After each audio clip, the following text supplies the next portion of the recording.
So you want to do a documentary about him? Yeah. You know what I'm saying? He And cured if they AIDS. down me, y'all better ride for me, man. And he And if cured they down AIDS. me, y'all better ride for me, man. Y'all better burn something down, man. I come up falling off the building or something, man. Rapper Nipsey Hussle was set to meet with LA police today to work on stopping gang violence.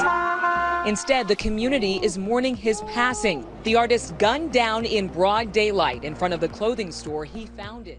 Listeners and subscribers, hope all is well. So if I had to outline this one here for someone coming in from mainstream media land, I'd have to tell them that overcoming cognitive dissonance happens in stages. And if you can't pick up everything, I'm about to put down, then don't beat yourself up, okay? It's okay to be behind as long as you're making the effort to keep up. I'll continue to reiterate that. Now, if you're already versed in the more nefarious underpinnings to this may be review for you. But while events are still unfolding, there's already a lot to look at, all right? So by now, you've probably seen the clips of various interviews featuring, rapper Nipsey Hussle and Dr. Sebi, the focus group of today's topic, basically. And if you haven't, that's okay. We'll get there. Nipsey Hussle was going to narrate a documentary on Dr. Sebi's, 1980s trial. And what's crazy, I'm working on doing a documentary on the trial in 1985 when Dr. Sebi went to trial against New York. Right. Because he put in the newspaper he cured AIDS. Yeah. Did he He beat the case. Yeah. And he went to federal court the next day and beat that case on record. Yep. And nobody talk about it. He was a man who was able to cure AIDS, HIV, sickle cell, all that back in 1985, I think it was, and he cured 13-something patients, and this is proven stuff. All right, the state came after him, and he won the case. Okay. Charged in New York City with practicing medicine without a license.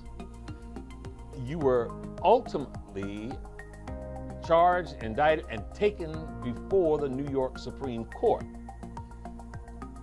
And I would advise my viewers who might be questioning your authenticity that you won that case. My mother knew they were coming. When I told my mama that I had cured my 13 AIDS patient, she said, "They gonna get you. They gonna get you." So let me stop you there. You said I cured my 13 AIDS patients. Yeah. So you had 13 patients Yeah. who had AIDS. Yeah. And then you say You cured them. Sure. And unfortunately, we've seen holistic doctors that rise even to a moderate level of prominence. They've been taken out, right, dying in strange ways for a while now. And most of them, they get got before their process can ever gain widespread momentum. And there's a reason for that, right? The pharmaceutical agencies and the companies out there. So if I have this right, and just looking at the cursory evidence, what it looks like is Nipsey Hussle was going to narrate, this documentary focusing on these trials. He was essentially going to bring light back to Dr. Sebi's work, something that was, covered up and was being suppressed by, special interest groups. You pick your poison. He was going to essentially shed light on this and bring it to a group of individuals who don't typically look into unconventional information or alternative narratives. Followers in the millions, okay, who aren't typically looking into alternative narratives or unconventional information. And he was going to bring that information to an untapped group, right? Untapped potential for this movement where people are waking up. And the system is adapting to that. The way they try to adapt to that is by suppression, or you have your agent provocateurs, your infiltrators who lead people astray, right? And basically what we're looking at is controlled opposition for individuals who know things that happen, in the mainstream that don't pass the smell test. The system knows that. The system knows there are people who consistently are beginning to smell the fishy odor that coming out of the skunk works of this, new world order. And in order to encompass those individuals so they don't pose as much of a threat to the system, they put controlled opposition out there to lead them astray. But when we have people who aren't inclined to do that kind of thing, we have people who are trying to actually do good, like we saw Nipsey, he was going to try to cut down on gang violence, right? And that's another element of this. There's a lot of underpinnings to this. It's not just the fact that Dr. Sebi's work was going to be brought to light again, and the pharmaceutical industries were going to be under scrutiny. They've long have been taking these holistic doctors, the ones with GC Math and other ones who have cured cancer, and all they did is they put them into either fetters of societal scorn, right, or social stigma. It's the same thing. And if that doesn't work, again, before they gain any real momentum, they get got, okay, in mysterious ways. Look at this. You're talking about a multi-million-dollar industry at a time right now, especially in the United States, where they're pushing this medicine on folks, right? Like the vaccines and everything. They want you to get away from the idea that you can do anything naturally, anything in a way, you know, with a lot of this stuff that can't even be patented, you know what I'm saying? Because there's no money there. But another one of the elements are, you know, the gang violence he was aiming to reduce, and how this looks, right? You've got people out there who are saying, you know, we want retaliation, right?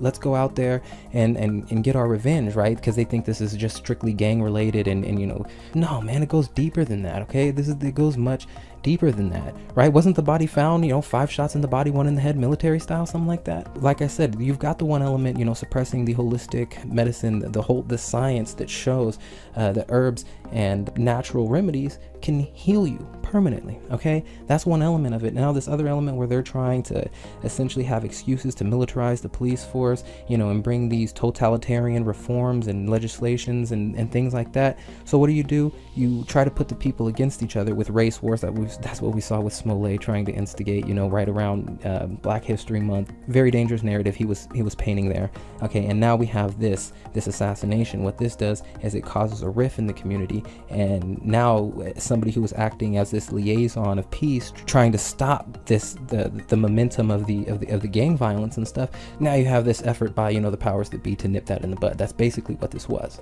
But it's interesting though, because even though they're trying to silence, you know, the holistic side of medicine, and they don't want you to look at alternatives, and even though they're trying to get people at each other's throats by taking out these strategic individuals, people are still waking up. You know, people out there in the hoods and the gangs and the folks who are in those circles are saying, hey, don't go out there and retaliate.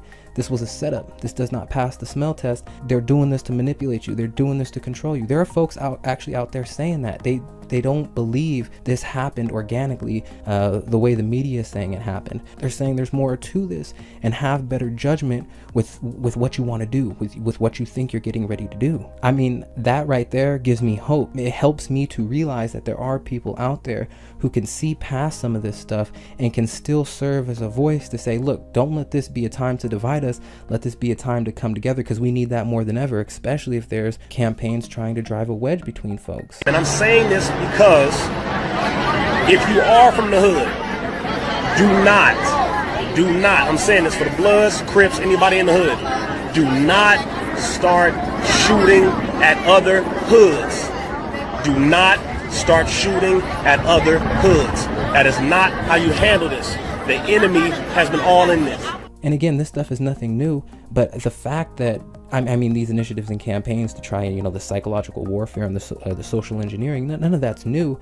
But the fact that people are waking up, that is, right? God says he's going to pour out his spirit upon all flesh, right? I think in a lot of ways, that's what we're seeing, because this is spiritual warfare. This comes right down to spiritual warfare, you know, because we wrestle not against flesh and blood, but against principalities and powers, right? The rulers of darkness of this world. This is what I mean by it's not just men in business suits sipping whiskey and smoking cigars that are doing this. It's much more nefarious than that. And when something happens like this, it's often multifaceted. So yeah, you can quiet Dr. Sebi's work, you know, bringing, like I said, I think it was going to be a great thing, bringing this unconventional information, these alternative narratives to an untapped group of individuals who typically don't look at that type of stuff. That's great. You know what I mean? And then even the individuals in out there in the hoods, in the neighborhoods who are, you know, and the gangs and stuff who are saying, hey, don't fall for this. You know, let's not go out there half-cocked and try to retaliate when we don't know what's happening. That is good stuff right there, because people aren't falling for it. Okay, so you've got this, it's a mixed bag, I understand. And one way, you know, the powers that be are trying to, you know, nip this stuff in the bud and keep this stuff suppressed. But then on the other hand, you have individuals who are actually seeing through this. So they're shooting themselves in the foot, because people are now looking at this and saying, oh, he was trying to bring this to light. This doctor was doing this stuff exists. I'm going to say it again, a mixed bag. I have mixed emotions about this one, but I like the positive undertones, okay? We already understand the nefarious implications here. I want to point out that there is positive undertones to this. It's a shame with what went on, around this situation here. It's an absolute shame. Suppression of alternative information, trying to spark gang wars and unrest in certain areas. This is just par for the course for the agenda, and it's sad. But there are those positive undertones that says that people are waking up, people are saying this isn't what they're trying to make it out to be, and that is a good thing. That shouldn't be overlooked. Now, this isn't going to be the last time I touch on this. I am going to go ahead and sign off now, but we're going to come back to this. Okay, we're going to come back to this, and we're just going to keep on showing how this agenda is unfolding. Okay, they can bust down your door and force a cocktail full of chemicals into your child's arm. They can go out there and kill people who are trying to make a difference in communities and bring unconventional and alternative narratives to untapped people. And our president can endorse a ban on bump stocks. Okay, and just a few moments ago, I signed a memorandum directing the Attorney General to propose regulations to ban all devices that turn legal weapons into machine guns. I expect that these critical regulations will be finalized, Jeff, very soon. We see the infringement of rights, even from this person who was supposed to be, bastion of truth, leading America into the right place. All this stuff is happening at once. It's kind of scary, Anyway, California Carter, signing off.